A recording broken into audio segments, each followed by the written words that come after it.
लोक प्रशासन द्वितीय वर्ष के विद्यार्थियों का स्वागत। हम अध्ययन कर रहे हैं वित्त आयोग के बारे में। तो आज हम एक बार फिर से पुरानी जो वीडियो थी हमारी उसमें जो बातें कही गई उसके सार को फिर से समझाते हुए और विस्तार से वित्त आयोग की क्या भूमिका है भारतीय संघवाद में, उसको ध्यान से समझने की कोशिश करेंगे। तो आइए एक पृष्ठभूमि लेते हैं वित्त आयोग की। भारत राज्यों का संघ है और संघ तथा राज्यों के बीच के जो संबंध है उसको भारत के संविधान में परिभाषित किया गया है। संविधान में केंद्र राज्य संबंधों को 3 व्यापक श्रेणियों विधायी, प्रशासनिक और वित्तीय में वर्गीकृत किया गया है। स्वतंत्रता के पश्चात देश के सबसे बड़े कर सुधार माल और सेवा कर, जिसको हम GST कहते हैं, गुड्स एंड सर्विसेज टैक्स के लागू होने से संघ राज्यों के बीच वित्तीय संबंधों में महत्वपूर्ण परिवर्तन हुआ है, जैसा कि हम जानते हैं। तो अब हम जरा वित्त आयोग की भूमिका देखें कि ये जो वर्तमान में जो संघीय व्यवस्था है जिसमें केंद्र राज्यों के मध्य कर से जो प्राप्त आय होती है उसके वितरण के सिद्धांतों के निर्धारण का दायित्व वित्त आयोग का था, वो तो बना हुआ है, लेकिन एक नया जो परिवर्तन आया है GST, उसकी वजह से और क्या परिवर्तन आए केंद्र राज्य संबंधों में वो भी हम विस्तार से जानेंगे। पर सबसे पहले हम थोड़ा सा वित्त आयोग के बारे में फिर से जान लें।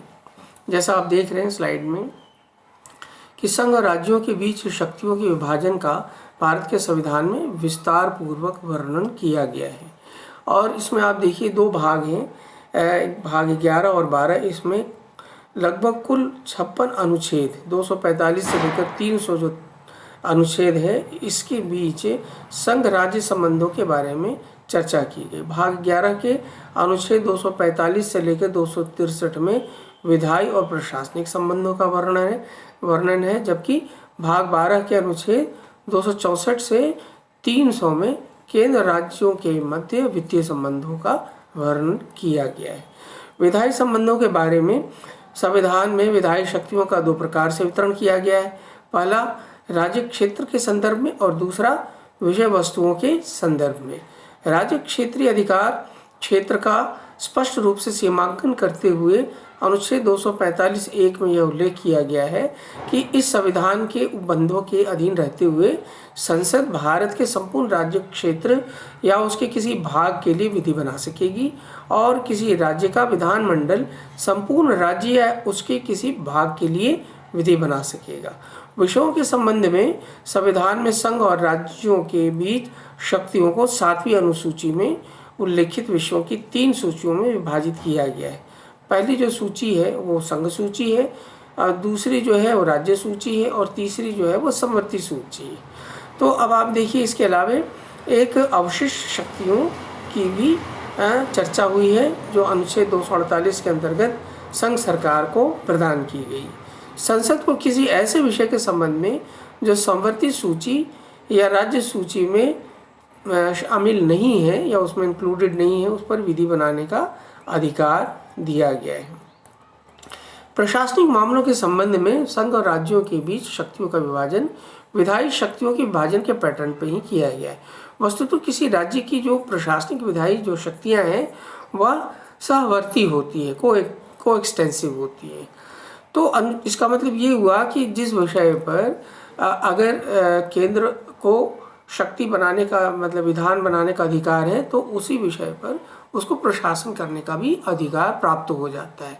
तो अर्थ ये हुआ कि अगर राज्य सूची के जो विषय हैं उस पर राज्य ही कानून बनाएगी और राज्य जो है उसका प्रशासन करेगी। तो ये विधायी और जो प्रशासनिक शक्तियाँ होती हैं वह सहवर्ती होती है। सहवर्ती मतलब कोएक्सटेंसिव होती है, एक साथ एग्जिस्ट करती है और सविस्तार नहीं कह सकते हैं आप इसकी। तो अनुच्छेद 256 और 263 में राज्यों और संघ का जो दायित्व है, कुछ मामलों में राज्यों पर संघ का नियंत्रण, अंतर्राज्यीय परिषद आदि जैसे विभिन्न जो है उपाय किए गए हैं ताकि प्रशासनिक तंत्र का सुगम और समुचित कार्यकारण मतलब एग्जीक्यूशन सुनिश्चित हो सके तथा समय समय पर उत्पन्न होने वाली जो भी संभावित परिस्थितियां हैं उसका समाधान किया जा सके। अनुच्छेद 264 से 300 में भारत में केंद्रीय संबंधों के विभिन्न पहलुओं का विवरण किया गया। अब हम आते हैं वित्तीय संबंधों के बारे में। संविधान में भारत में केंद्र राज्यों के बीच राजस्व के वितरण का विस्तृत ब्यौरा है। इसमें संघ और राज्य दोनों ही को राजस्व जुटाने की शक्तियां और व्यय संबंधी उत्तरदायित्व सौंपे गए। राजस्व का बंटवारा संविधान की 7वीं अनुसूची में उल्लेखित 3 सूचियों पर आधारित है। संघ को संघ सूची में वर्णित करों को प्राप्त करने का अधिकार है और राज्यों को राज्य सूची में जो एन्यूमरेटेड सब्जेक्ट्स लिस्ट है उस पर कर लगाने का अधिकार होगा। यानी केंद्रीय सूची पर के विषयों पर केंद्र को और राज्य सूची के विषयों पर राज्यों को कर लगाने का अधिकार होगा। समवर्ती सूची में कोई भी कर शामिल नहीं किया गया है। राजस्व बंटवारे के संबंध में राज्य सूची में वर्णित करों से होने वाली आय पर पूरी तरह से राज्यों का अधिकार होगा, जबकि संघ सूची के कुछ करों की आय पूरी तरह अथवा आंशिक रूप से राज्यों को सौंपी जा सकेगी। अब यहाँ ये प्रश्न उठता है कि भाई जब केंद्र सूची में जो विषय है वो केंद्र को कानून बनाने का और उसको प्रशासित करने का अधिकार दिया गया है, तो जो केंद्रीय सूची के जो कर हैं उसमें राज्यों को क्यों अधिकार मिले, उसमें बंटवारा करने की क्या ज़रूरत है। पहले से ही ऐसा किया जा सकता था कि भाई राज्य सूची में राज्यों की आवश्यकता के अनुसार जो है विषय दे दिए जाते हैं और कर लगाने की शक्तियां दे दी जाती। लेकिन ध्यान रखिए कि जब संविधान का निर्माण हुआ था तो उस समय देश की एकता और अखंडता को बनाए रखने के लिए आवश्यक था कि राज्यों को जो है केंद्र के नियंत्रण में रखा जाए, क्योंकि आपको ध्यान होगा कि जब देश आज़ाद हुआ तो लगभग 562 रियासतें जो थी वो भारत के जो है क्षेत्राधिकार में नहीं थी। वो उन्होंने भारत सरकार के साथ ट्रीटी साइन किया और फिर भारत में भारतीय संघ में वो शामिल हुई। परंतु जो है कई रियासतों को, जैसा कि आप जानते हैं, जूनागढ़ है, जैसे कश्मीर है, ऐसे हैदराबाद की जो रियासतें थी बड़ी मुश्किल से जो है इनको भारत में शामिल किया गया, दबाव की रणनीति अपनाई गई। और जो है आप देखिए, और इन सबको इकट्ठा करना और भारत की एकता अखंडता को बनाए रखने के लिए केंद्र सरकार को मजबूत स्थिति में रखना जरूरी था। यदि हम राज्यों को स्वायत्तता दे देते, विशेषकर वित्तीय स्वायत्तता, तो फिर राज्य जो है शक्तिशाली हो जाते और केंद्र के साथ जो है उनका एक तनातनी का संबंध हो जाता। तो इसीलिए राज्यों को थोड़ा वित्तीय दृष्टि से कमज़ोर करके केंद्र पर उनको आश्रित किया गया। और साथ ही साथ जब देश आज़ाद हुआ था तो भारत जो वर्ष है उसके जो विभिन्न राज्य हैं, सभी जो राज्य थे वो समान रूप से विकसित नहीं थे। कुछ राज्यों का आर्थिक दृष्टि से काफ़ी विकास हुआ था और बहुत सारे ऐसे राज्य थे जहाँ ब्रिटिशर्स ने बहुत ज़्यादा शोषण किया था। तो ऐसी स्थिति में भारत के संतुलित विकास के लिए यह ज़रूरी था कि केंद्र सरकार के पास जो है आय के स्रोत अधिक हो, उसकी आमदनी अधिक हो और इस प्रकार से वह जो है बाद में उसको रिडिस्ट्रीब्यूट करे, उसका पुनः वितरण करे और इस तरह से भारत में एक आर्थिक संतुलन की स्थिति पैदा की जा सके। तो देखिए, 2 महत्वपूर्ण कारण मैंने बताया कि एक तो भारत की जो है जब देश आज़ाद हुआ था तो देश की एकता अखंडता जो है उसको बनाए रखने के लिए ज़रूरी था कि केंद्र सरकार को अधिक शक्तियां प्रदान की जाएं। इसलिए आप देखेंगे कि केंद्रीय सूची में विषयों की संख्या बहुत अधिक है। वर्तमान में इसकी संख्या तो 100 है और राज्य सूची के जो विषय थे उनकी संख्या कम थी। उसको 66 थे, उसको तो और 5 घटाकर 61 कर दिया गया और 47 समवर्ती सूची में थे, उसमें 5 और जोड़ दिए, वो 52 हो गया। तो आप देखिए कि शक्तियों के मामले, विषयों के प्रशासन के मामले में भी केंद्र सरकार को अधिक शक्तियां दी गई। कर के सारे जो महत्वपूर्ण कर है, आय कर है, निगम कर है, ये सारे आप देखेंगे जो केंद्रीय सूची में शामिल किए गए और जो राज्य हैं, राज्यों के पास विकास और लोक कल्याणकारी दायित्व जो है वो अधिक है, लेकिन उनके लिए पैसे उनके पास नहीं होते, वो केंद्र सरकार पर निर्भर होते हैं। ये ऐसा एक जानबूझकर स्कीम बनाया गया था, क्योंकि यदि हम राज्यों को अधिक वित्तीय स्वायत्तता देते तो उस वक्त की परिस्थिति के अनुसार यह उचित नहीं होता, हो सकता था विखंडनकारी प्रवृत्तियां ज़्यादा हावी हो जाती। तो इसीलिए जो है राज्यों को केंद्र सरकार पर निर्भर बनाया गया। दूसरी बात ये भी मैंने जैसा बताया कि देश में एक संतुलित और समावेशी विकास के लिए आवश्यक था कि किस केंद्रीय स्तर पर जो है पूरे भारतवर्ष की आर्थिक स्थिति को देखते हुए एक संतुलन बनाने की आवश्यकता थी। और ये काम तभी हो सकता था जब कोई केंद्रीय सत्ता जो है वो संपूर्ण देश से जो आय प्राप्त हो रही है उसको इस प्रकार से रीडिस्ट्रीब्यूट करे, फिर से उसका जो है बंटवारा करे, जिससे कि सबको संतुलित जो है सबके हिस्से की का ध्यान रखा जा सके। तो इसलिए आप देखिए कि इस पूरे स्कीम में केंद्र सरकार को अधिक शक्तियां दी गई थी। ठीक है, तो ये सारी बातें को ध्यान में रखकर ही हमको वित्त आयोग के बारे में पढ़ना पड़ेगा कि ये जो विषयों का बंटवारा हुआ, करों का जो बंटवारा किया गया संविधान में, उस स्कीम में ये बात शामिल थी कि जो है केंद्र के पास अधिक जो है आय होगी और राज्यों के पास कम, और फिर केंद्र जो है सभी प्रत्येक राज्यों की जो विशेष परिस्थितियाँ ज़रूरतें हैं उसके अनुसार से उसको रीडिस्ट्रीब्यूट करेगा। तो इसलिए वित्त आयोग जो है वह एक संवैधानिक संस्था के रूप में स्थापित किया गया, जिसका उद्देश्य यह है कि ये जो डिस्ट्रीब्यूशन हो वो उसमें राजनीति न हो, उसमें जो है एक निष्पक्षता हो और सबके वाजिब जो हक है या जो उद्देश्य है उस संतुलित और समावेशी विकास का, उसको ध्यान में रखकर जो है यह आय का से प्राप्त जो करों से प्राप्त जो आय है उसका रीडिस्ट्रीब्यूशन किया जाए। तो इसीलिए यह एक संवैधानिक संस्था के रूप में स्थापित किया गया। और इसके जो रिकमेंडेशंस हैं, यद्यपि यह बाध्यकारी नहीं है, लेकिन एक लोकतंत्र की जो परंपरा होती है उसके अनुसार जो है इसके रिकमेंडेशंस को माना जाता है। तो हम आगे देखें कि जो है संविधान ने देश को यथासंभव आंतरिक अवरोधों से मुक्त करके एक समान आर्थिक जो है स्थान बनाने के लिए संघ को राष्ट्रव्यापी आधार पर कर लगाने का कार्य सौंपा।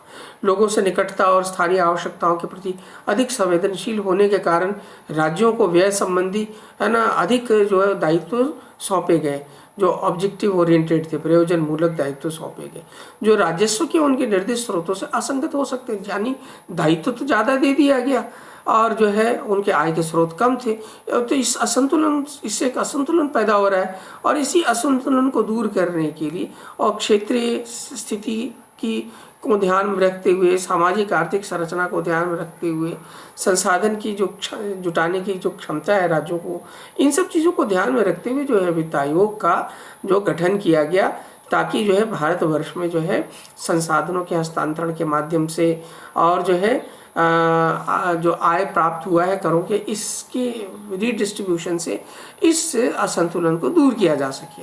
यानी कुल मिलाकर भारत में जो है एक क्षेत्रीय संतुलन को बनाए रखने के लिए, अननेसेसरी माइग्रेशन को रोकने के लिए और जो है सबका एक संतुलित विकास हो, समावेशी विकास हो, उसके लिए जो है रीडिस्ट्रीब्यूशन ऑफ रिसोर्सेज की बात की गई और अनुच्छेद 280 के अंतर्गत इसीलिए वित्त आयोग का एक संवैधानिक संस्था के रूप में गठन किया गया।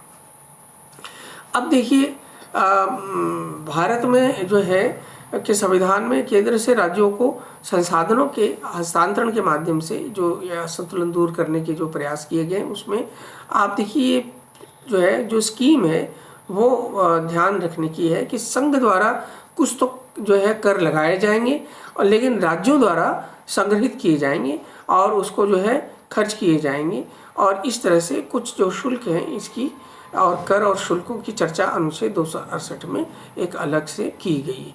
यानी आर्टिकल 268 है, ऐसे करों की बात करता है जो लगाए तो जाएंगे केंद्र सरकार के द्वारा, वसूले जाएंगे राज्यों के द्वारा और जो है खर्च किए जाएंगे किसके द्वारा, वो भी राज्यों के द्वारा।